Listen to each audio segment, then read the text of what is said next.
안녕하세요, 클래식입니다. 네, 지금 겨울이 되고 낚시를 안 하고 있습니다. 추워진 뒤로 낚시 시즌 오프를 했고요. 지금은 집에서 쉬면서 릴 정비 그리고 24년 시즌 준비를 하고 있습니다. 쉬는 중에 제가 사용하는 릴들을 궁금해 하시는 분들이 조금 있으신 것 같아 오늘은 제가 사용하고 있는 릴에 대해서 간단하게 설명을 드리고자 합니다. 우선 제가 제일 많이 사용하고 있는 릴은 아부에서 만든 엠버서더 2500C라는 모델입니다. 굉장히 오래된 모델이고요. 베이트 릴입니다. 이 모델 같은 경우에는 엠버서더 2500C 선셋 오렌지 컬러, 네, 한정판 컬러 모델이고요. 튜닝이 굉장히 많이 된 상태입니다. 순정일 상태에는 무게도 무겁고 그립감도 별로 안 좋고, 그리고 베이트 피니스에 사실 적합하지 않기 때문에 베어링부터 여기 들어가는 이 프레임, 기어류 모든 것들이 경량 파츠로 튜닝이 되어 있습니다. 실질적으로 순정품 상태 좋은 녀석을 구매를 한다 그러면 상태 좋은 녀석들만 가격이 한 100만원 정도 선에서 구매를 하실 수 있고요. 이제 신품 구매는 힘듭니다. 대부분 다 일본 옥션 중고거래를 통해서 구매를 하시거나, 그리고 중고나라의 중고장터로 해서 중고로 구매를 하셔야 됩니다. 튜닝이 된 제품은 거의 무조건 100만원이 넘고요. 사실은 이렇게 풀 튜닝이 된 상태에서 일본 옥션에서 일본인들이 구매를 한다 라고 한다면 150에서 200만원까지도 훌쩍 넘습니다. 저 같은 경우에는 정말 신품, 미품 상태의 엠버서더 2500C 선셋 오렌지 컬러를 구매를 했고요.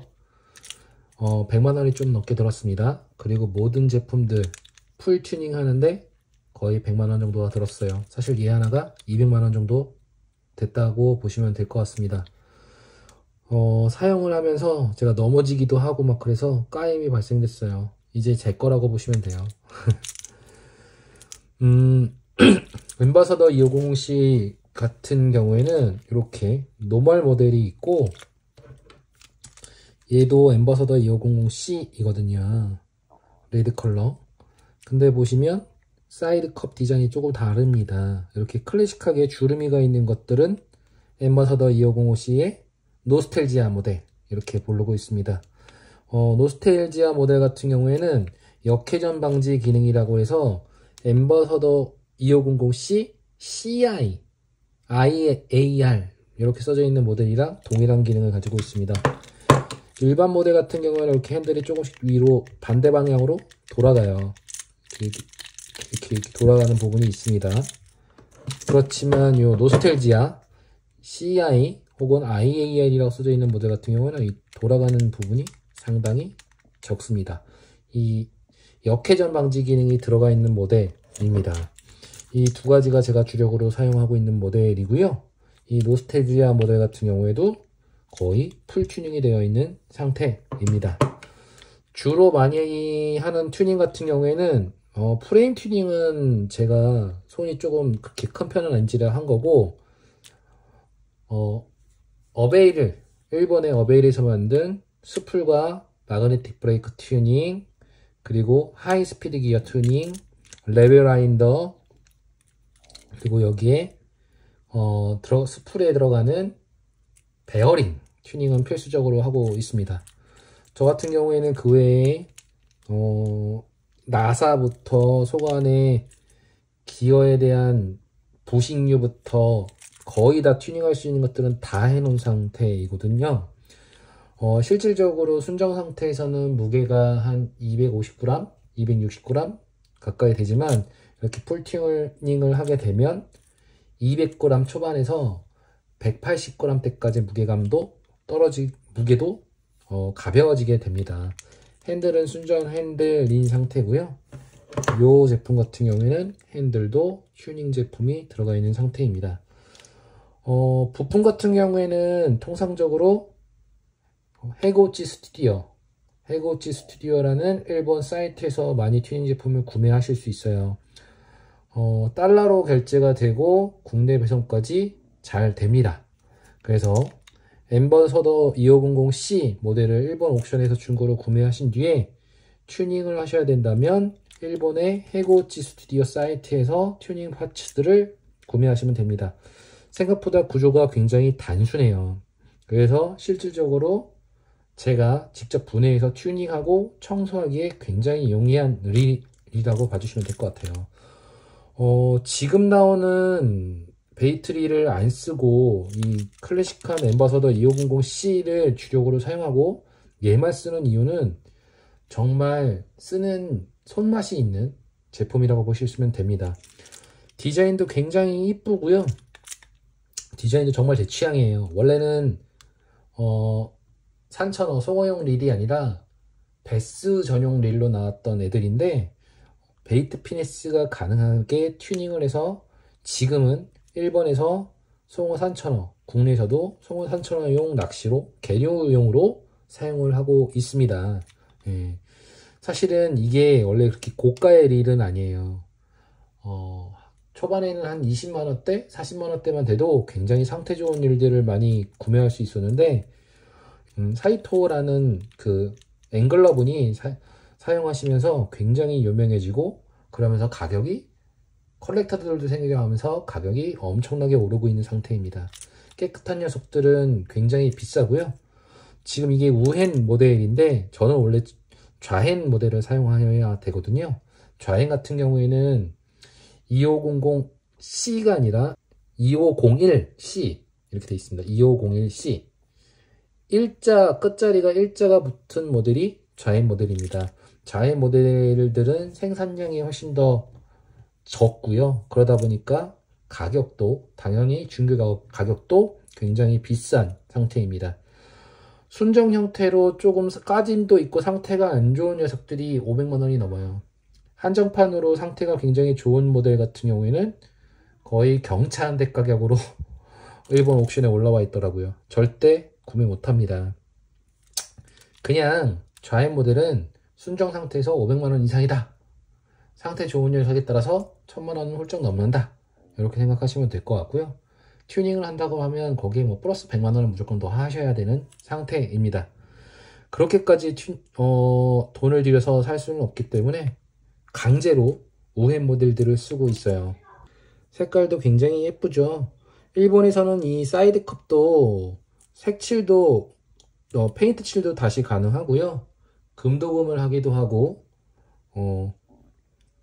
별도의 이 모델들을 상태가 안 좋은 모델을 중고로 구매하셔서 싹 다 재정비해서 본인들만의 커스텀 모델로 만들어서 대파는 사람들도 있습니다.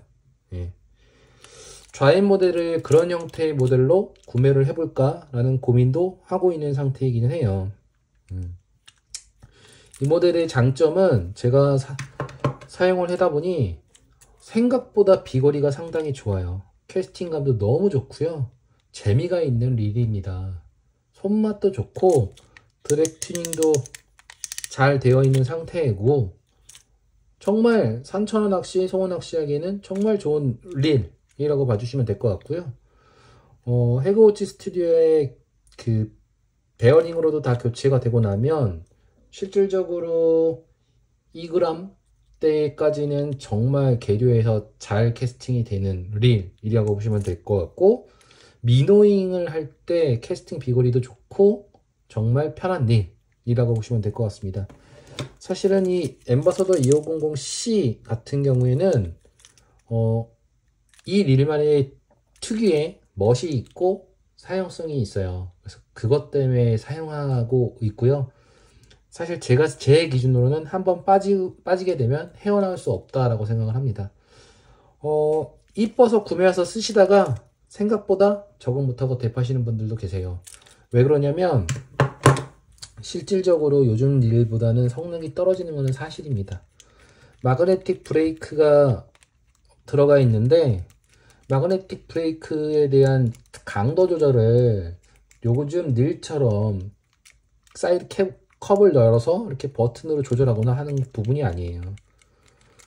원래는 원심 브레이크가 들어가 있는 릴인데 강제로 마그네틱 브레이크를 별도 서드파티 제작사에서 제작해서 쓰기 때문에 여기에 자석을 꼈다 뺐다 꼈다 맸다 하면서 불편하게 브레이크의 성능을 조절해야 되는 릴이기도 합니다.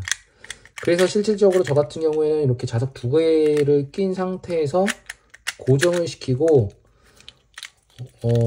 브레이크 성능을 끌어올려야 된다 라고 한다면 여기에 있는 메커니컬 브레이크 스프를 잠가주고 풀어주는 이 브레이크로 브레이크력을 조절해서 쓰고 있습니다. 근데 실질적으로 브레이크를 많이 조지는 않은 상태에서 써요. 그 이유는 어느 정도의 마그네틱 브레이크 성능만 있으면 생각보다 훨씬 더 백래시가 안 납니다. 서밍을 어느 정도만 해준다면 정말 백래시가 안 나요.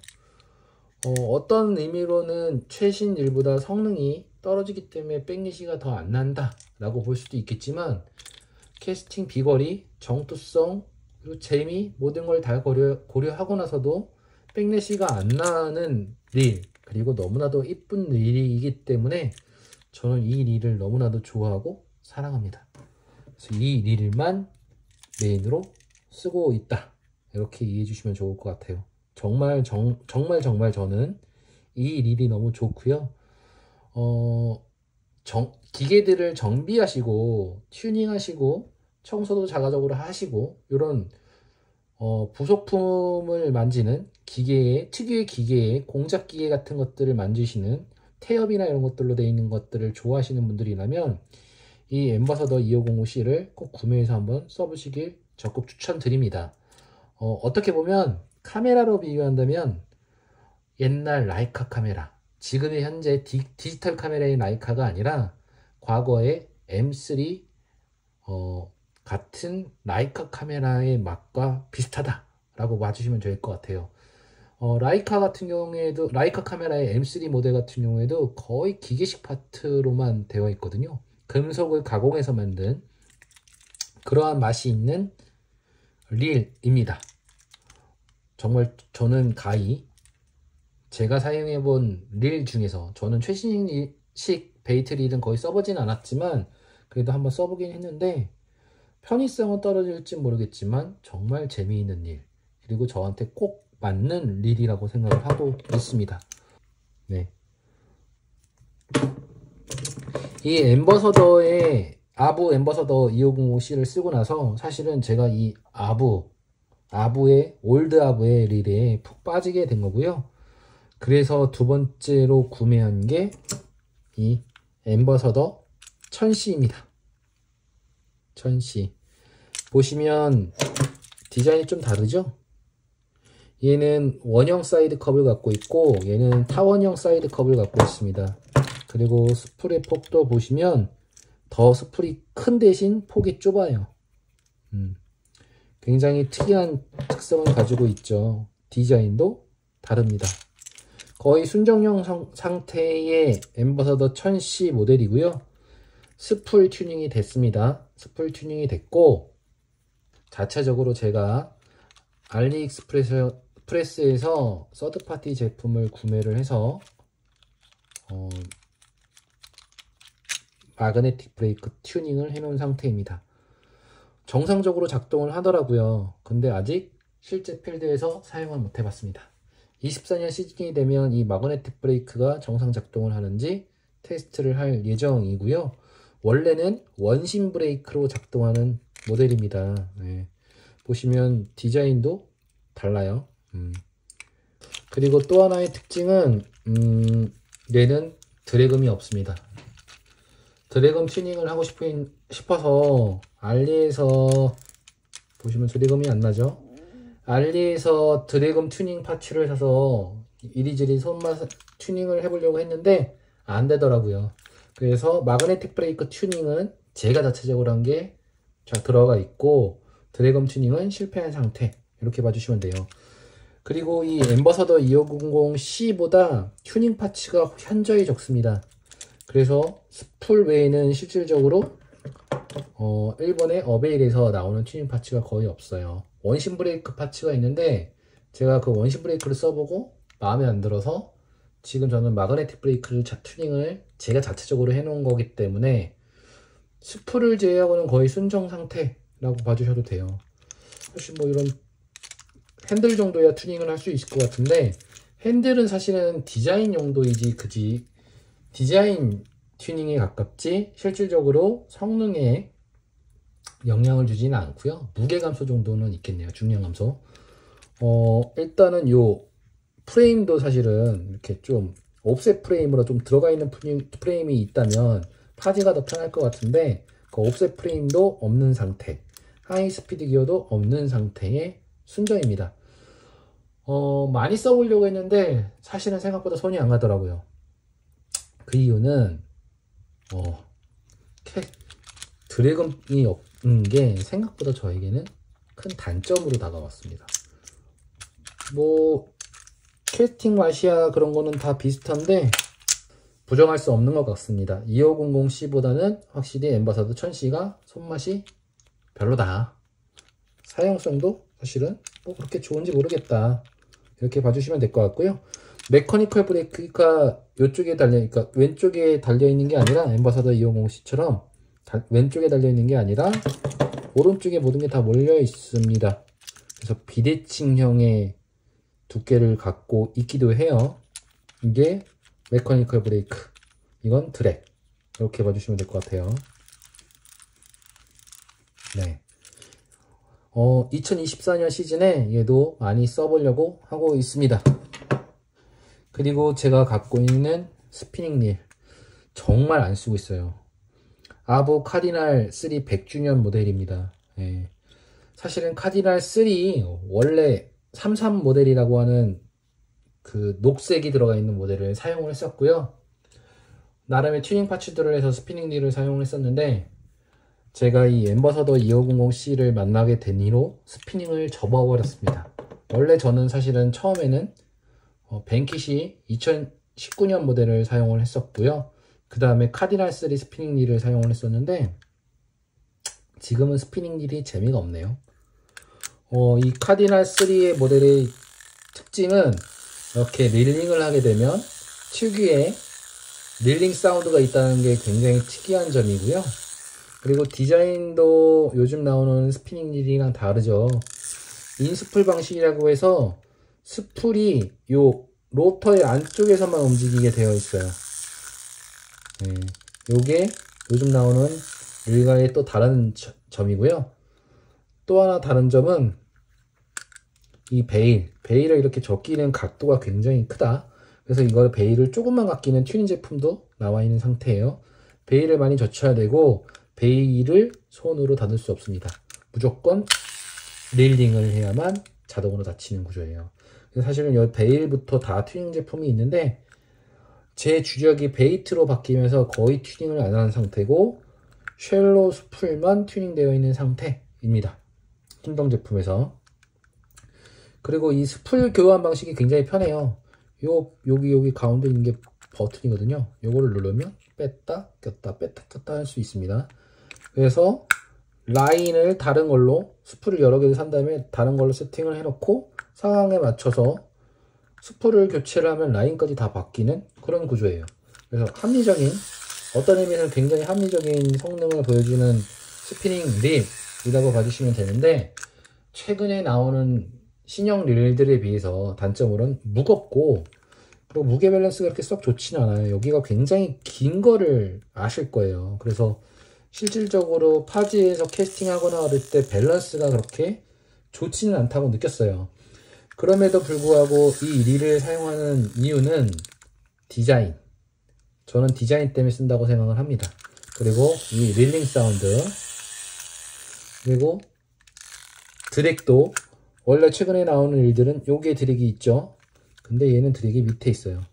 그래서 릴링을 하면서 스풀을 교체하지 않고 밑에서 직관적으로 드랙을 조절할 수 있다. 이런 부분은 굉장한 장점이다. 이렇게 봐주시면 될 것 같아요. 디자인은 정말 이뻐요. 예.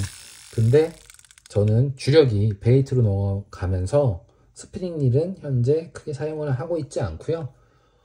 가벼운 채비 1g 미만의 채비들을 캐스팅을 하거나 1g짜리 캐스팅을 할 때 겨울철 사실 요즘에는 낚시를 안 하고 있는데 겨울철 낚시를 할 때 꼬내기 채비 같은 것들을 할 때 마커 채비를 쓸 때 사실 베이트 릴로 마커 채비를 하기는 힘들거든요.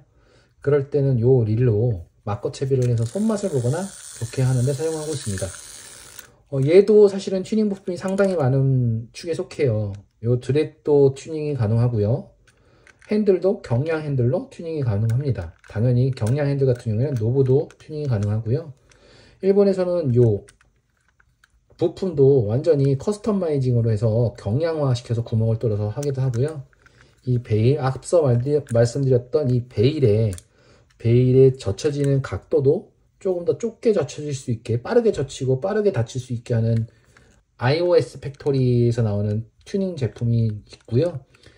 이 베일도 지금은 쇠로 되어 있는데 로켓 베일이라고 이렇게 디자인이 다른 베일도 있습니다. 그리고 나사도 티타늄이나 이런 걸로 튜닝이 가능하고요.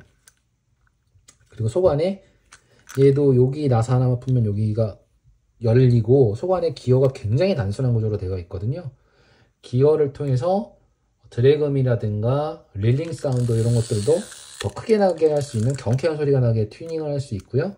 기어류도 부품류도 일부 튜닝이 가능합니다. 요 사이드 컵, 요 파츠도 튜닝이 해서 교체를 할 수 있게 되어 있고요. 의외로 튜닝 제품이 많은 제품이기도 합니다. 사실 제가 사용하는 요 엠버서더 2500C 아부 카디널 3 100주년 모델 같은 경우에는 사용성이 최근 릴 대비 그렇게 뭐 뛰어나다 라고 볼 수는 없지만 그에 상응하는 다른 재미를 갖고 있는 릴이다, 이렇게 이해해 주시면 좋을 것 같아요. 튜닝을 하고 정비를 하고 커스터마이징 할 때 정말 재밌는 릴, 그리고 계류, 정말 폭이 좁은 계류, 산간 지역에 있는 계곡을 따고 트레킹해서 올라가며 할 수 있는 낚시를 하는 계류에서는 캐스팅 비거리가 그렇게 원거리 캐스팅이 필요하지 않기 때문에 정말 즐기는데 나쁘지 않은 릴들이라고 보고 있고요. 제가 정말 그래서 선호하는 릴이라고 보고 있습니다. 그리고 다음번에 로드에 대해서, 제가 사용하고 있는 로드에 대해서 말씀을 드릴 건데요. 글라스 로드를 사용하고 있거든요. 클래식한 글라스 로드들과 굉장히 잘 어울리는 릴, 이렇게 봐주시면 좋을 것 같아요. 요 릴 같은 경우에는 현재 얘도 신품 구매는 힘들어요. 미사용 신품을 구매를 한다고 한다면 당연히 일본 옵션 중고 거래를 통해서 구매를 하셔야 되고 한 70, 60 정도 되는 것 같아요. 관세를 포함하면 조금 더 가격이 더 올라갈 수 있고요. 근데 중요한 거는 국내에서는 그렇게 인기가 없습니다. 일본에서 70 주고 구매를 하셔서 국내 중고 장터에서 판다, 제가 45만원에도 올렸는데도 안 팔려요. 생각보다 국내에서는 인기가 없는 모델입니다. 그냥 구매하시면 일본 옥션에서 구매하셨다 그러시면 끝까지 사용하시거나 들고 가시는 걸 추천드려요. 중고로 팔았을 때 생각보다 비용을 투자한 것 대비 값어치를 인정을 못 받습니다. 반대로 일본 옥션에 올릴 수 있다면, 거기에 올린다면 가격이 계속 올라가요. 나중에 일본에 놀러 가실 일이 있어서 일본에서 팔 수 있으면 더 국내에서보다는 좋은 값어치를 받을 수 있는 릴, 이렇게 보시면 좋을 것 같습니다. 네, 오늘은 제가 사용하고 있는 릴들에 대해서 간단하게 말씀을 드렸고요. 이 릴에 대해서 더 궁금하시거나 그런 게 있으시다면 댓글을 달려주시면 제가 댓글로 제가 아는 선에서 설명을 드릴 수 있도록 하겠습니다. 다음번에는 제가 사용하는 로드들에 대해서 설명을 한번 드리겠습니다. 네, 다음번에 뵙겠습니다.